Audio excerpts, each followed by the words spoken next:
Hey guys, it's Andy here, and we're going to do the April update video. Alright, so since May 24th, we've had quite a few new subscribers, so thank you guys for subscribing. Shows that, you know, it's worth doing this stuff, so I really appreciate it.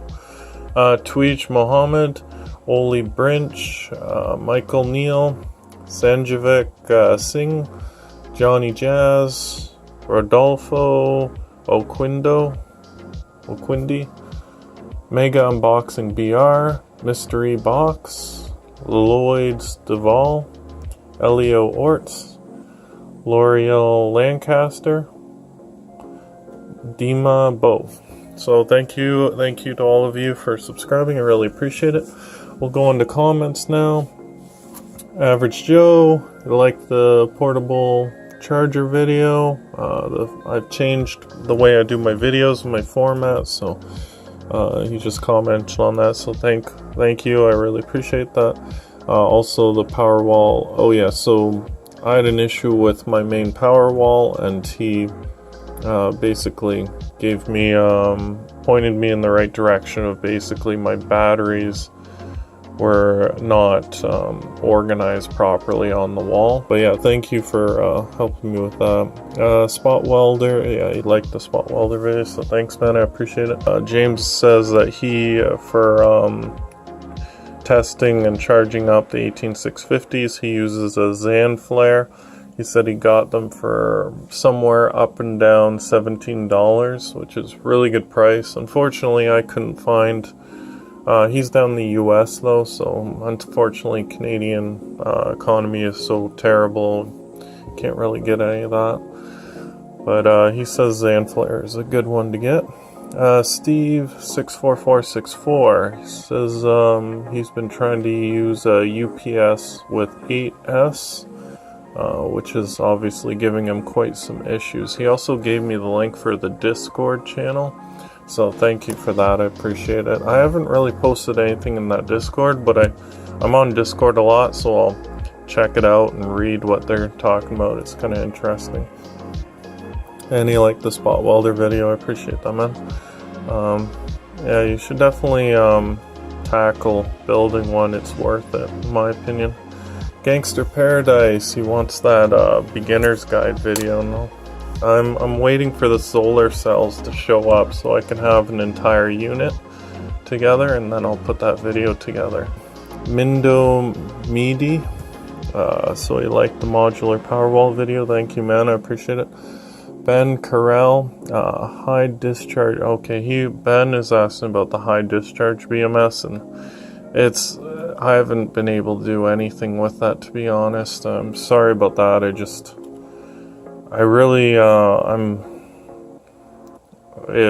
The initial testing didn't go so well. It was too much. Like, it was draining too much. Like, it basically dead shorts the batteries, so I haven't been able to tackle it yet, unfortunately. I can barely keep up with all the projects that I want to do, with work being so busy. Alright, Danny, he wants to buy a 5-volt AC Joule Thief off me. I have to message him and ask him if he's sure. Like, I can give him the one I have. Like, this one here. This is a 5-volt AC. Some of the components I've taken off it, but I could easily put it back together. If you want, you can have that one, but I don't know why you'd want it. I have this one here, and this one's way better. It bumps it up to 100 volts pulsing. All it's missing is the MOSFET and the LED light. But I have this one, it works really good. Yeah, that was kind of a dead end for me, I don't know why. Carl N, he liked my Powerwall setup. That was pretty cool, so thanks man. Alright, Jamie M, in the UK it's really hard to get 18650s, so he's looking at getting LifePos. LifePo 4, yeah, 8 of them, and it's about the same price or cheaper. Okay, this one's hard to tackle. So Not Young, he commented on my fake Make Sky Blue video, and a lot of information, so thank you for sharing all this information. I really appreciate it. He owns the 60 amp version 113, and the voltmeter is off by 0.25 volts, which is about a 2% error, which is a really big problem because then it can overcharge the batteries, but only if you bypass the BMS, so it's not that big of a deal. But he says he compares it to the Tracer XX 10 amp. So he says the Tracer is a much better MPPT charge controller. So 29.8 volts shows us 29.2 volts on the Make Sky Blue, which is obviously overcharging the batteries and damaging them, which is a huge problem. The amp meter is 11-ish% too high, so 6.7 amps instead of 6. 20 to 40% inaccurate below 2 amps as well. That's not a surprise though, to be honest, based off of my own research or testing. 140 watt solar panel. The voltage and amperage errors cancel each other out, which is good, but that's pretty stupid. So the load terminals live power when solar drops off. Oh yeah, so when the solar output drops off, for some reason the load terminals on the MPPT will surge power even when you set it so that it should never do that. So I think that's a pretty big problem. No published charts on efficiency. Yeah, I noticed that too. So the Tracer 3210A 30 amp can do 390 watts at 12 volts, but it can manage over 1170 watts, which is 3 times its rated amount. So it can throughput to a load 3 times as much as it can manage to the batteries, if that makes sense to you. Sorry, so the Make Sky Blue version 118 does proper voltage reading, but there is no fix to the solar management as stated above. So thank you again, Not Young, for posting that information. I'm sure there's a lot of people that appreciate that. I honestly don't think I'll ever use my Make Sky Blue. I don't think it's the right device for my needs. The Triumph TV SG, he was curious about one of my very early videos on 18650 batteries. I was talking about overcharging, and if they get overcharged, you'll end up like 2 of them will say that they can do 6 amp hours of power.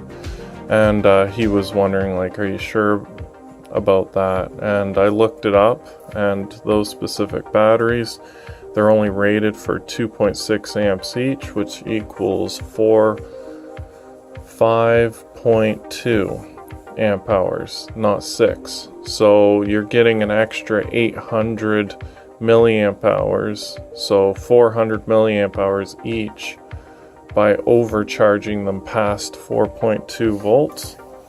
So you're obviously damaging them. So even though back then there were a lot of things that I had wrong in those videos, that was still correct. So yeah, if you overcharge them, you get more milliamp hours out of each battery, but you're heavily damaging those batteries. The internal resistance will go very high in a very short period of time if you keep overcharging them. Kurlijiska, sorry. He had a really good comment on my spot welder. He personally used 2 35 millimeter wires for his secondary winding of his transformer, and he did only 2 turns. that equals 1.8 volts, and he said that worked really well, and he used the exact same circuit board and everything as I did for his spot welder. He also says that a really good contact or spot welding points are Cu, Cr, Zr, so copper, chromium, zinc, I think. And he says pressure is very important for a good spot weld. So thank you. I'm gonna keep an eye on that. So Kill Switch, who is also Dawi, who is also David Williams. Thank you for telling me that. That's good to know. So he says his Opus. Steve also uses Opus, and so do I. Pretty much most people use an Opus. But he says, so the Opus does 2.8 volts up to 4.2, but he prefers 3.2 volts up to 4.1, and so do I. Like, I heavily prefer that, and I wish, like, for the amount of money you pay for an Opus, I really wish that you could change those values. There is, if you take apart the circuit board, there's a switch hidden on the back of the Opus for doing 3.7 volt, like, special batteries, but it doesn't allow you to change these values, unfortunately. So Steve, his Opus, the fan screeches, and mine's starting to do that as well. That seems to be an extremely common problem with the Opus. He says he has a bad transformer with a grounding issue that can electrocute you, which is really weird. I would just throw that transformer out, throw it in the garbage.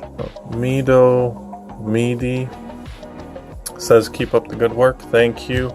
I appreciate that, man. I've done a bunch of changes. The biggest one is I bought 2 tripods. So I'm using the one right now, and this is the other one I bought. So I bought this one. It's behind me. I'll show you that in a sec.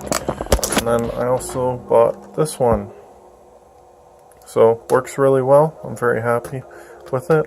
It was very cheap. I'll post a link for it in the description for both of them. It's nice because you can take it apart and use only this part since it's a little flimsy. It uses a screw mechanism, which is much better than a spring-loaded mechanism. I'm very happy with it. So this power wall, I used it to charge up my phone and run the lights in this garage. I started April 10th. Between 5 and 10 lights off this power wall for 20 days and charging up my phone. So pretty happy about that. This is a power supply for a computer. I've tested it. It works. Next step will be to take apart my main computer and start running it off the power wall.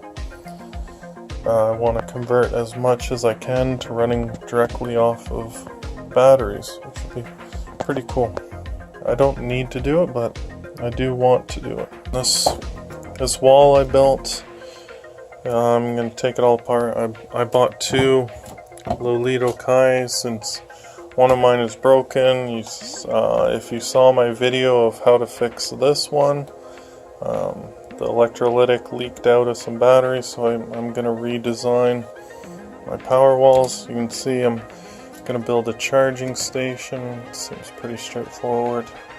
I did some testing with this guy, and maybe I'll do a separate video on the results of that.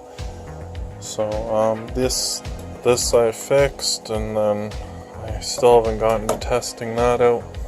This is, these parts are for the solar cells I'm still waiting on. I managed to buy a big box of these screws. Worked out really well. A lot cheaper than this. It was like $6 or $7 for 100 and some of these, versus like $3 for only a few of these, 24 of these. So I found this hair dryer, this really old hair dryer at Value Village. And I'm going to use it to do fused load testing like Average Joe did in his videos. You can check out Average Joe's video on using a hair dryer. He did it very different, but I found this thing, it was only $4, and I don't even have to really take it apart. I just cut off this back plate, and I can do my load testing. I want to keep it all mostly in one piece because I feel like there's something I could do with something like this. This is my old power wall, and this is the old portable UPS power wall, how I used to build things. And yeah, I'm just oh yeah, I forgot about this. So Andy Ham gave me this. So it's all in pieces because I found that one of the capacitors had blown. This is a little weird, the way they did that. If you can see that, it looks like a capacitor. But anyways, this capacitor is blown, so I had to order more. Thank you again, Andy. This one has a USB plug, which is awesome. So I'm just getting it ready to do the work, but it's a much newer version. And then I can build another power wall, which would be pretty cool. Thank you for watching, and I'm gonna have a lot more videos coming out. There's a lot of things coming down the pipe. Unfortunately been swamped lately, but yeah, it's moving along. It's just the video part of it is really difficult. I'm debating what to do about YouTube, and if I want to continue on that platform. I'll probably post a video talking about why you wouldn't want to be on YouTube. Alright guys, so I'm just gonna end the video here. I hope you like it. It's, update videos are never really that interesting, but it is what it is. Update videos are more for behind the scenes, and they're quite dry, but they show little pieces of information that I don't really put into the main videos. So yeah, it's things are going good. Just very, very busy, unfortunately, and yeah, it's hard to keep up with all of it, unfortunately. But let me know what you think. If you have any questions, please ask away, and I'm gonna try and get some of these videos out. There's quite a few important videos that I want to make on issues and topics, and then there's other really fun videos I want to make. So like, comment, subscribe, and as always, have a great day, guys. Bye.